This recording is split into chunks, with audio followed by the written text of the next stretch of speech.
What's up? It's Dr. William James reporting to you with Dr. Will James Reports. Don't forget to like, comment, subscribe, and share this video. Okay, so today we are talking about Eboni K Williams. Those of you who don't know her, she is a lawyer and she is a television host. She's went viral before for saying things like she wouldn't date a bus driver and all of these different things that she said that has made her go viral. I've done a few reaction videos to her, and some of the things she stated. She was once, if you don't know, she was born September 9th, 1983. So she is 40 years old, going to be 41 years old this year, in September, right? And the interesting thing about her is she was married once before in like her early 30s. Um, that didn't work. And now you can see that's her. That's a picture of her. You can see, she's a pretty looking woman. And she has some success for herself. But it was just announced today that she is pregnant and she went through a sperm donor. So she wants to be a single mother. So when I saw this, I just thought, how selfish is this of her to want to be a single mother when this is the modern culture, because obviously technology makes this possible. This wasn't something that was possible, 190, 80 years ago and things of that nature, where women didn't even think to, like, oh, I can freeze my eggs and I can have a sperm donor when I'm 40. They went out and they thought to carry themselves with femininity, and they wanted to seek a husband who could, you know, help them raise a family, provide safety, finances, security, all of these different things.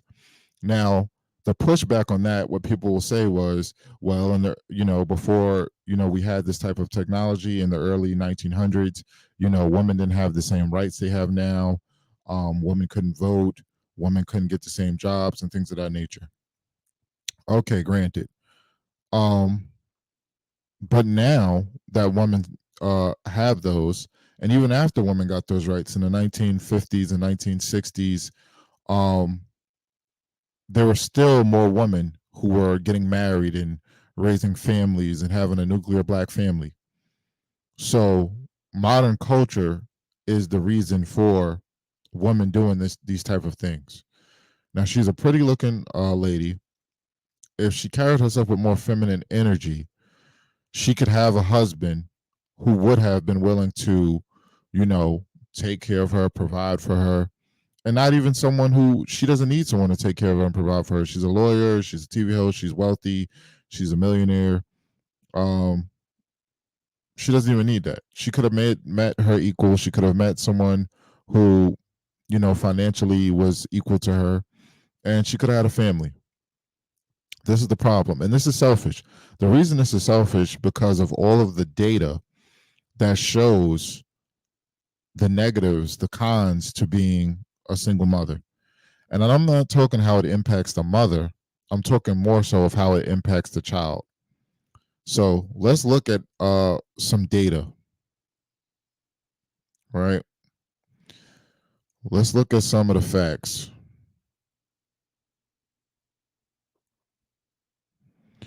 So on your screen right now, this is the effects of fatherlessness, teenage statistics. So the effects of fatherlessness on teenagers are far-reaching and impact various aspects of their lives, including education, mental health, and involvement in criminal activities. The following statistics highlight some of the concerning outcomes associated with fatherlessness during the teenage years. And this is from fixedfamilycourts.com, and several other sources support this information. So, teens without involved fathers are twice as likely to drop out of high school, drop out of school. Girls raised in fatherless homes are more than twice as likely to become pregnant before the age of 18. Teens from single parent households are more likely to engage in delinquent behavior compared to those from two parent households. Adolescents with involved fathers are at higher risk for experiencing emotional and psychological problems. Teens without fathers have an increased likelihood of substance abuse and addiction. Fatherless teenage boys are more susceptible to involvement in criminal activities. Girls from fatherless homes are more vulnerable to being lured into exploitative situations outside of the family. So I'm thinking that's going to be things like prostitution and things like that. Look at these statistics, fatherless home statistics. 63% of youth suicides are from fatherless homes. 90% of all homeless and runaway children are from fatherless homes. 85% of all children who show behavior disorders come from fatherless homes. 80% of rapists with anger problems come from fatherless homes. 71% of all high school dropouts come from fatherless homes. 75% of all adolescent patients in chemical abuse centers come from fatherless homes. 70% of juveniles in state operated institutions come from fatherless homes, and 85% of all youths sitting in prisons grew up in fatherless homes. So when we look at this data, right? Let me stop sharing. When we look at this data, because people will look and they will say, well, that's her life. She chose to be a single mother. Why do you care? This is why I care. Because the child she's raising, whether it's a boy or girl, is going to grow up and go into society. And then how a child is raised impacts us all, because it's more likely that they're going to be a criminal. They're going to engage in delinquent behavior. They're going to impact society. So if I know something is going to negatively impact society, that's why I should care, because I have to live in this society with whatever child she's going to raise. Now she may be thinking, oh, she comes from a higher socioeconomic status. Now that she has accumulated a certain amount of wealth, she's going to be able to provide her son or daughter with certain resources, and she's going to make sure that they're going to be successful. She's thinking that she's going to be the world's best mom. Okay, and I can understand that, but someone who is a lawyer like her, who knows how to do research, who's educated, she knows about these statistics. I would presume she does. Why would you put your child in that position? Why would you do that? Because you can't provide your child. You're the mother. You cannot be a mother and a father. Father's Day just passed. No matter how many women call themselves the mother and the father, you cannot be a mother and a father. Only a father, only a man, a male can be a father figure, can be a father, can play the father role. To be a father, you have to think like a man and you have to have that man energy. You don't have it. So this is just extremely selfish. This is objectively speaking, this is selfish. She's thinking for herself and not how it's going to negatively impact her child. And that's disturbing. I'm tired of seeing this.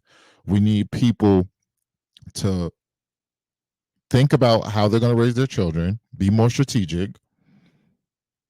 All right. Be more selective and strategic with who you choose to partner with. Be in your feminine energy, and then you can get a partner, you can get a man. If you want a family, then really raise a family. Like, this is ridiculous to think that this is a good idea. It's extremely selfish. And I saw something where she said her child's father has agreed, her sperm donor has allowed her child to contact him when they're 18. So what? What about from 0 to 18? They're going to be longing for a father when they go to school. Even if you homeschool your kid, they're going to see in society other kids have a mother and a father, and then they're going to be wondering where theirs is. Like, y'all can let me know what y'all think in the comments. Am I thinking too much into this? Do I have a good point? Like, comment, subscribe, share the video. Peace.